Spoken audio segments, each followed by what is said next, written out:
Een skokkende voorval het die gemeenskap van Postmasburg geruik, een pasgebore baba wat vermoedelijk deur sy eie moeder mishandel is. Burgemeester Jelena English, ondanks haar ziekteverlof tot 4 Juni, het besluit om persoonlijk die baba te bezoek. In samenwerking met die organisatie Flourish, wat opvoedkundige ondersteuning aan swanger vrouwen biedt, het sy haar betrokkenheid getoonde daad van deernis en leierskap.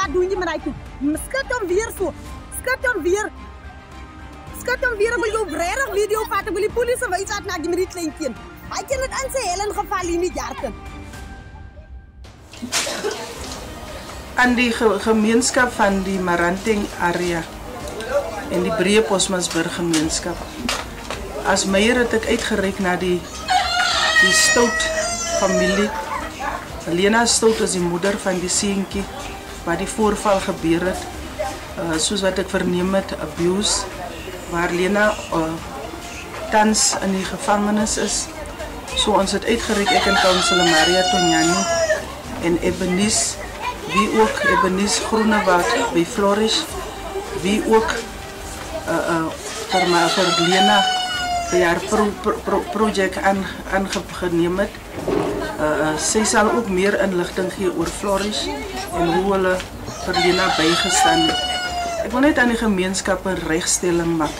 Dit is glad nie dat ons nie omgegee het nie. Dit is glad nie dat ons onze gemeenskap weggooi nie.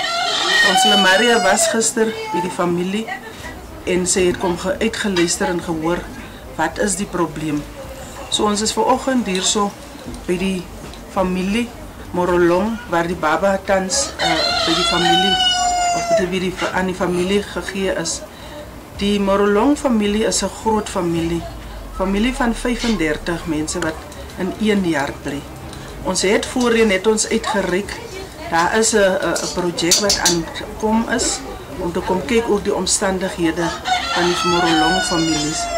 Ek het nou so pas met die ouma wat van Griquastad, as die ouma bly in Griquastad, sy het gekom vir 'n begrafnis, met haar gepraat en gevra hoe sal sy dan nou help vir die toesighouding van die baba. Die baba het reeds medische behandeling bij die Postmasburg Hospitaal ontvang en is nou onder die zorg van sy ouma op 'n eiendom waar meer as 30 mense saamwoon.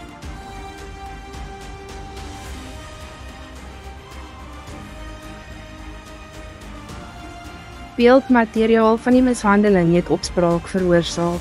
Die beheerstaatsaanklaer by Postmasburg Hof het bevestig dat die saak reeds in die hof verskyn het.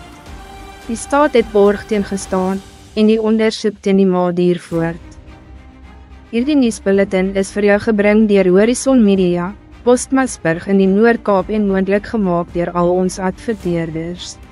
Horizon Media, verbreed horizonne deur online media.